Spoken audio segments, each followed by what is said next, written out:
Joshi's museum of miniature railways हे केवळ संग्रहापेक्षा अधिक आहे. हा प्रेम आणि समर्पणाने बांधलेला वारसा आहे.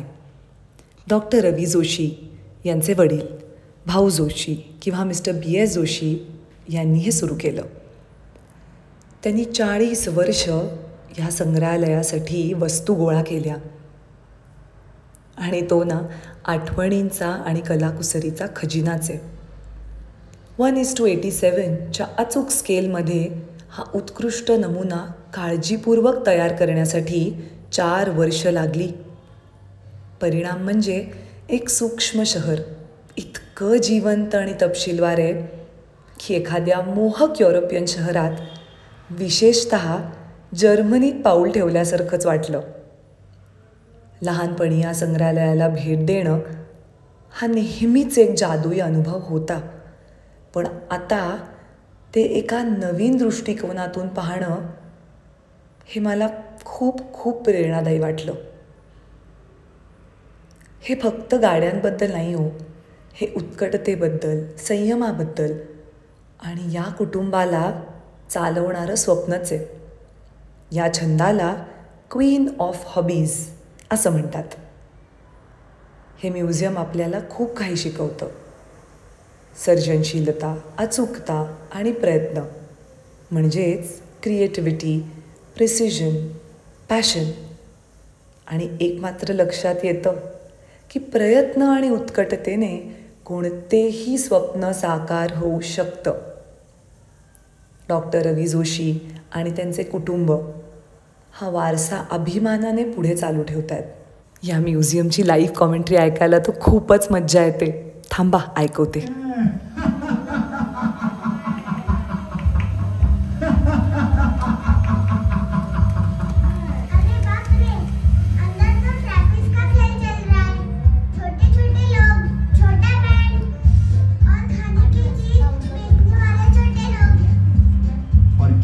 हर एक आदमी अलग अलग दिख रहा है. अपनी कुर्सी पर बैठा, सब कुछ अजीब है. सब बहुत अच्छा लग रहा है. उधर ही देखते रहोगे या अंदर भी देखना है? चलो अब फिर से तंबू उठाता हूँ.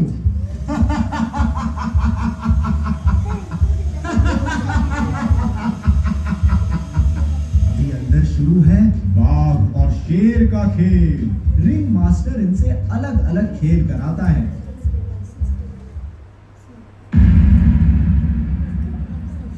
वो देखो वहां तो बड़ी आग लग गई है और धुआं भी दिख रहा है. कोई फायर ब्रिगेड को बुलाओ जल्दी से. Fire brigade. अरे ये देखो, फायर ब्रिगेड तो आ भी गई.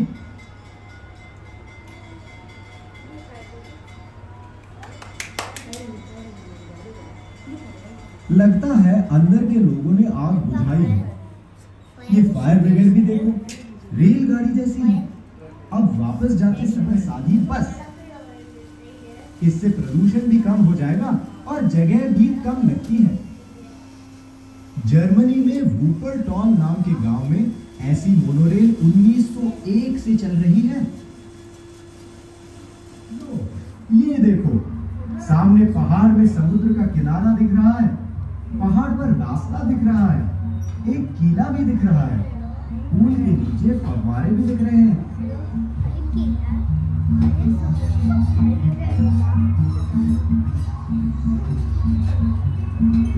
उस नए पुल को रंग किया जा रहा है. पहाड़ पर गिरियारोहक अपना अभ्यास कर रहे हैं. कहीं कहीं मधुमक्खियों के घर भी दिख रहे हैं. वहां कोई मूर्तिकार मूर्ति बना रहा है. उसके पीछे सैनिकों का अभ्यास चल रहा है. उसके पीछे एक बड़ा तालाब दिख रहा है. तालाब में बत्तख तैर रहे हैं. सब कुछ कितना सुंदर दिख रहा है ना? सब कितना सुहाना दिख रहा है. And they are keeping alive a hobby that transports visitors to a whole new world. A beautiful, beautiful city. It's a reminder of what dedication and imagination can achieve. We would love to uncover the stories, imagination and dedication behind this museum. चला तर मग भेटूयात doctor रवी जोशी यांना. नमस्कार. जसं आता तुम्ही बघितलं, मी आहे जोशीज म्युझियम ऑफ मिनिएचर रेल्वेजमध्ये आणि माझ्याबरोबर आता गप्पा मारायला आहेत डॉक्टर रवी जोशी. सर नमस्कार. नमस्ते and welcome to the show. Thank you. आम्ही आता आपला शो बघितला, अर्धा तास कसा गेला खरंच कळलं नाही. म्हणजे मीच त्या लहानपणात परत मग्न होऊन गेले. एक छोटीशी बॅक स्टोरी. लहानपणापासून मी पुण्यातच राहते, त्यामुळे आई आम्हाला नेहमी मला आणि माझ्या धाकट्या भावाला इथे आणायची आणि आता खूप गॅप नंतर मी पुन्हा इथे आले. माझ्या मुलांनी सुद्धा हा शो बघितलाय. आणि किती वर्ष ही तुमची परंपरा चालली आणि सुरुवात त्याची कशी झाली? आता म्युझियमला जवळजवळ 27 वर्ष झाली आहेत. पण त्याच्या आधी सुद्धा माझे वडिलांनी हे सगळं चालू केलं. ऍक्च्युली त्यांच्या लहानपणापासून त्यांना याची आवड होती. ते कॉलेजला किंवा शाळेत असताना ते आमच्या शनिवारातल्या घरात किल्ला करायचे, जो बराच त्यावेळेसला फेमस होता किल्ला. तेव्हा ते दोऱ्यांनी ओढून सगळे ते हालचाल वगैरे त्याच्यात करायचे. असा तो किल्ला असायचा त्यांचा. तेव्हापासूनची त्यांची आवड होती. त्याच्यानंतर जवळजवळ 40 वर्ष ते हे सगळं कलेक्शन जमवत होते. आणि नंतर इथे आम्हाला 4 वर्ष इथे सेटअप करायला लागले. म्युझियम सेटअप करायला 4 वर्ष. आणि 1 एप्रिल 98ला आम्ही इथे म्युझियम ओपन केलं. आणि अनफॉर्च्युनेटली त्याच वर्षी ऑक्टोबरमध्ये वडील गेले कॅन्सरमुळे. त्याच्यानंतर मग मी चालवलं.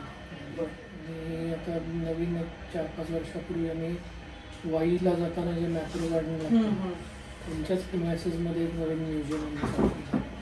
म्हणजे वाईला सुद्धा तुमचं एक म्युझियम आहे.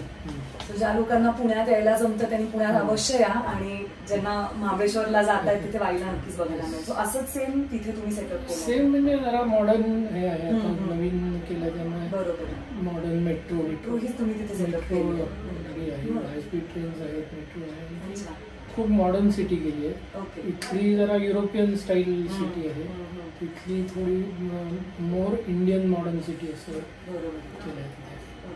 माझी आई जर्मन शिक्षिका आहेत. आई बरोबर मी जर्मनीला 2-3 वेळा जाऊन आली आहे. तर मला अगदी जर्मनी इथे असं नजरेसमोर आलं. सेम सगळं तो हे दिसत होतं. आणि तुमच्या वडिलांच्या वेळेला एवढी एक्सपोजर नव्हतं त्यावेळेस.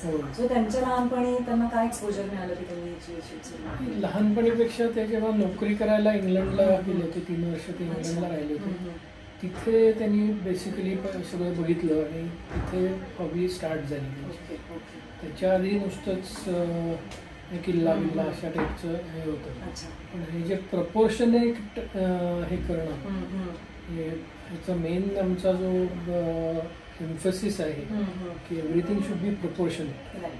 आपल्या किल्ल्यात तुम्ही बघितलं तर डोंगर एवढा आणि शिवाजी एवढा असं जे असतं तसं होता कामा नये. तुम्ही ह्याच्यातलं बघितलं तर एखादी कार किंवा ह्याचं गाडीचा डबा, रेल्वेचा डबा, याच्या शेजारी जी माणसाची फिगर ठेवली तर तो ऍक्च्युली त्याच्यात चढून बसू शकेल असं वाटतं. आणि तुम्ही जर त्याचे क्लोजअप फोटो काढले तर ते अगदी रिअल असल्यासारखंच वाटतं.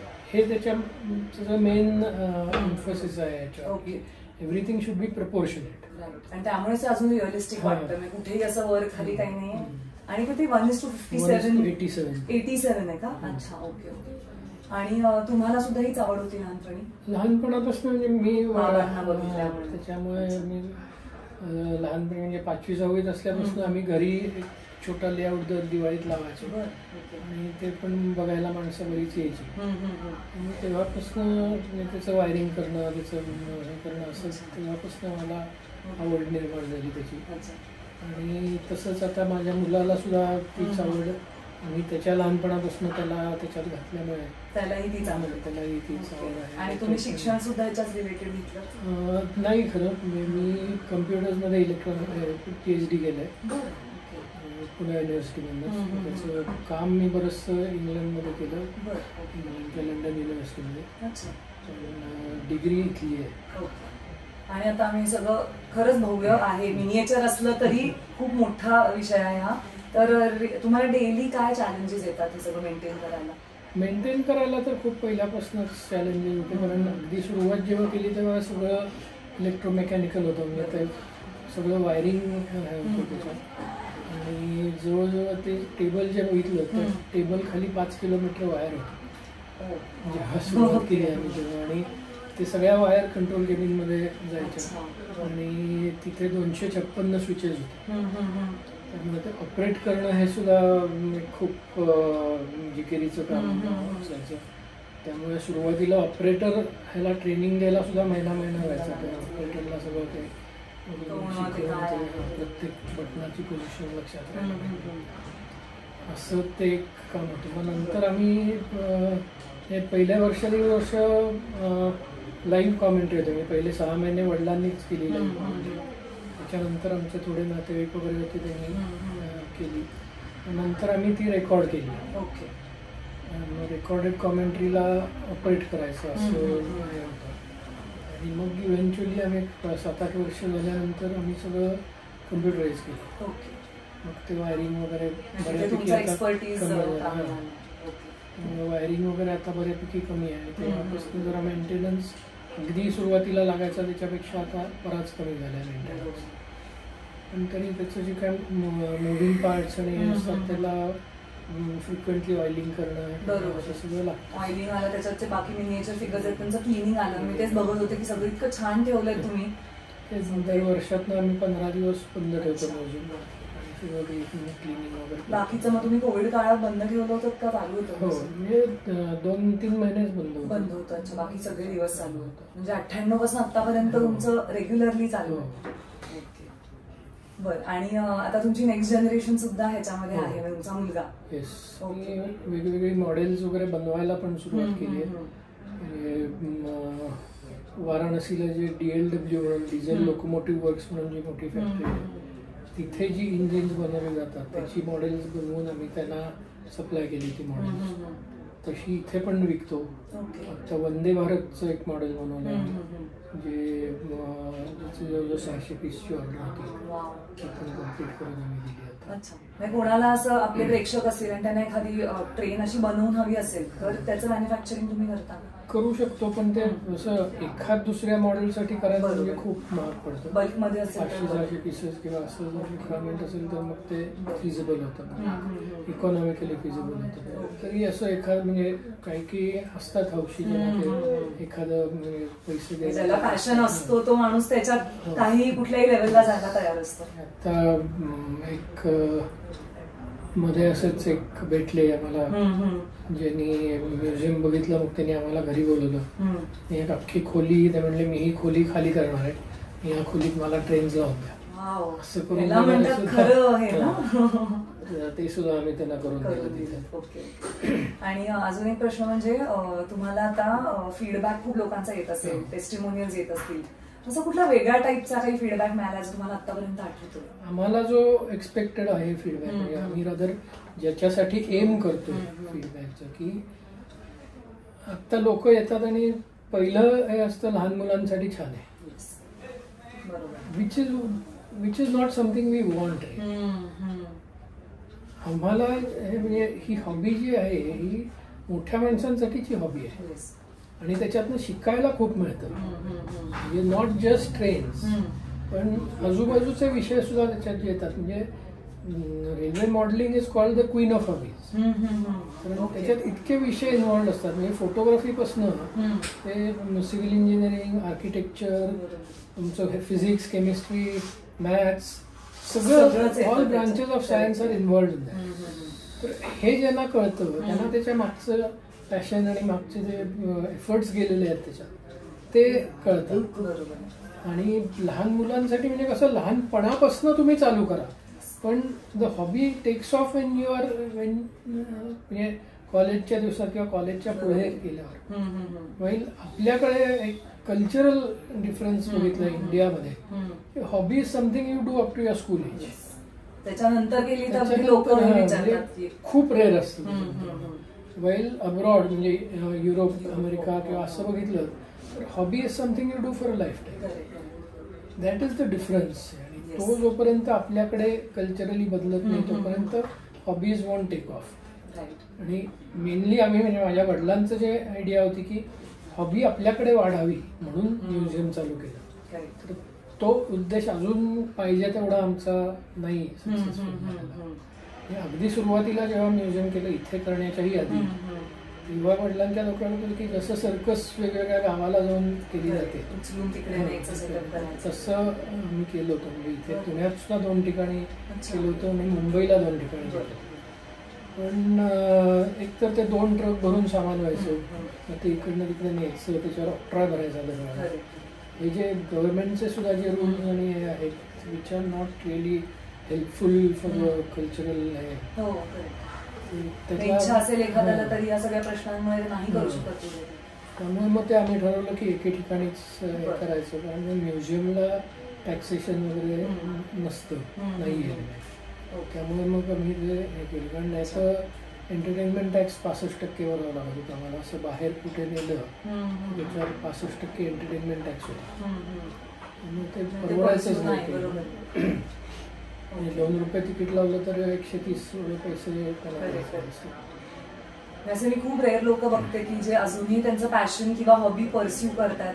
तुम्ही त्यातले एक आहात आणि खरंच कौतुकास्पद आहे की तुम्ही इतक्या प्रेमाने ती हॉबी परस्यू करता आणि आमच्यासारख्या कित्येक लोकांना त्याचा लाभ घेता येतो. खूपच छान. आपल्याकडे म्हणजे हाताने काम करणं ही एक गोष्ट आता कमी होत चालली आहे. ती कशी वाढेल हे बघायचं आहे मला. याच्यातनं पुढे जे जायचं आहे की ऍक्च्युली हाताने काम करायला मुलांच्या आई वडिलांना हे कसं आपल्याला एनकरेज करता येईल हे बघायचं आहे. म्हणजे आता साध्या कागदावर लाईन्स काढून दिल्या लोकांना तर त्या लाईन प्रमाणे कापता येत नाही. इतकं प्रश्न झाला सगळा कॉम्प्युटर जाण्याच्यामुळे. तर तो म्हणून आम्हाला कितीतरी लोक म्हणतात की हे मग तुम्ही स्क्रीनवर दिसेल असं का नाही करत. कॅमेरा हल्ली कॅमेरा लाईव्ह जो हे आहे की तुम्ही हाताने काम करण्याचं किंवा ऍक्च्युअल बघण्याचा जो हे आहे त्याच्यातला तो परत तुम्ही आपलं कॉम्प्युटर गेम सारखं ते स्क्रीनवर बघणं हे की एक्सपेक्टेड नाहीये आम्हाला. कारण तो जो थ्रिल आम्हाला ऍक्च्युअली आता ट्रेन येताना मिळत होता तो व्हिडिओ मधून येत नाही. किती तुम्ही चांगला व्हिडिओ शूट करा, 4K HD काही करा, पण ती मजा इथे येऊन बघण्यातच आहे. करेक्ट.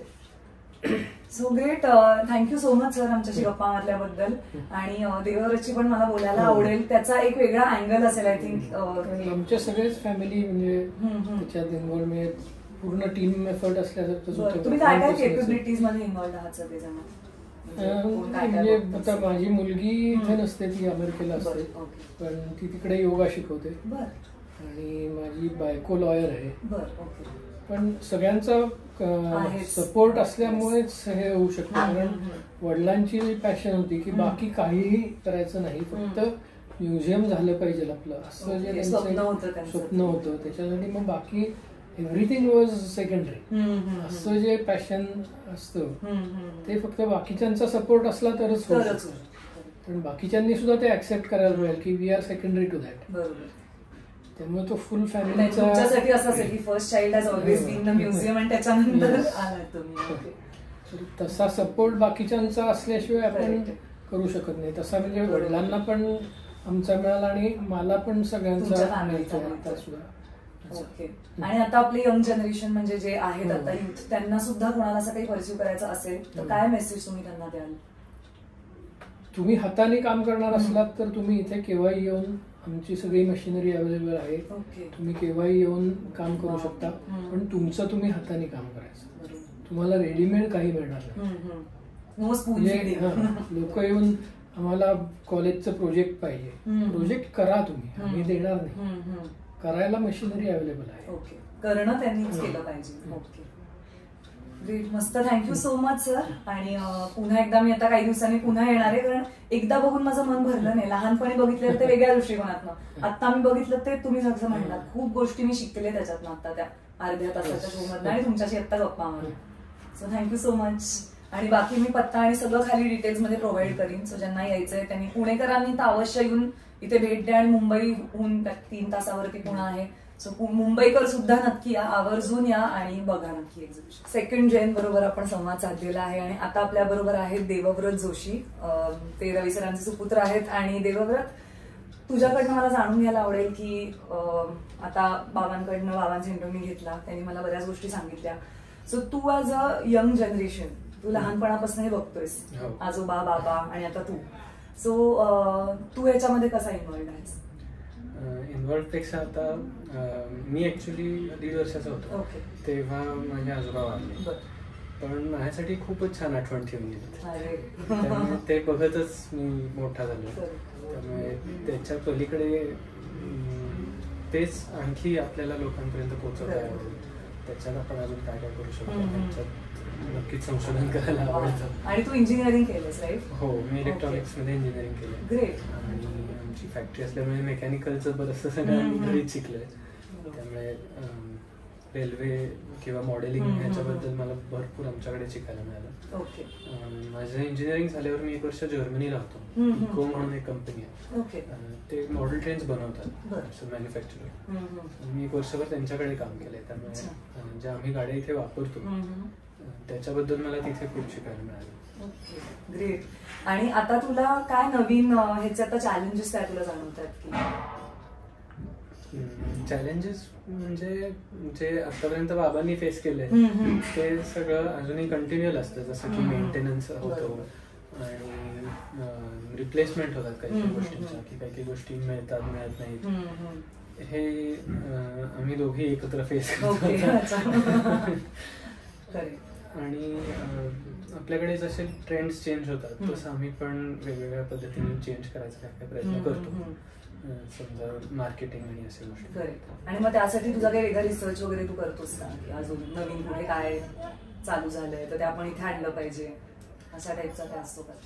हो, पण इथे आम्हाला त्याच्यात एक्झिस्टिंग मॉडेलमध्ये आम्हाला ग्रो करायला अवघड जातं. Okay okay. आम्ही जे वाईला केलं आहे मॉडेल तिथे अशा वेगवेगळ्या एक्सपेरिमेंटेशनचा आमच्याकडे स्कोप आहे. बरं. तुला पण लोक सांगत असतील की त्यांना खूप आवडल्यानंतर प्रतिक्रिया देतात लोक. हो. सो काय तुला असं हार्ट टचिंग कुठली टेस्टिमोनियल मिळाली आहे का, आणि असली तर कुठली मिळाली आहे? नाही, अशी एखादी पिकआउट करणं खूप अवघड आहे. रेग्युलर बेसिसवरच येत असतील अशा. लोकांना खूप आवडतं आणि कौतुकही तेवढंच करतात. आणि वेगवेगळ्या एज ग्रुपचे असतात. आता थोडे थोडे म्हणजे नुसतं लहान मुलं असं नाही, पण थोडे यंगस्टर्स पण येतात नुसतंच बघायला, की कॉलेजची मुलं आणि असं पण आपणहून येतात बघायला, जे अदरवाईज लहान असताना आई वडिलांबरोबर आले आणि मग त्याच्यानंतर त्यांची मुलं झाल्यावर अशी लोक आहेत. आता म्हणजे टीन आणि कॉलेज स्टुडंट्स वगैरे असे पण जास्त यायला लागले. हा एक चेंज नवीन बघायला मिळतो. ग्रेट. आणि माय लास्ट क्वेश्चन इज की खूप लोकांना पहिले मोटिवेट होतात की अरे आपल्याला पण बघतात असं आणि मी पण काहीतरी असं चालू करेन, आणि नंतर ते मोटिवेशन कुठेतरी ढासळतं आणि मग ती कन्सिस्टन्सी किंवा डिसिप्लिन जो पाहिजे ते तुम्ही कसं मेंटेन ठेवता? कारण it is very difficult. I can understand की पॅशनचा एक स्पर्ट असतो थोड्या वेळासाठी, पण नंतर ते मेंटेनन्स कसं मेंटेन? नुसतं पॅशन असं नाही, पण आता हे 3 पिढ्यांचं वेड आहे आमचं. येस. वेड वारसा सगळंच म्हणता येईल. तर मी सगळ्यांना सांगते की तुम्ही येऊन एक्सपिरियन्स करा, कारण ऍज अ चाइल्ड मी आईबाबांबरोबर इथे वेगळं एक्सपिरियन्स केलं. माझ्या मुलांना घेऊन आले तेव्हा अजून खूप वेगळं एक्सपिरियन्स केलं. आणि thank you so much again for talking to us. Thank you.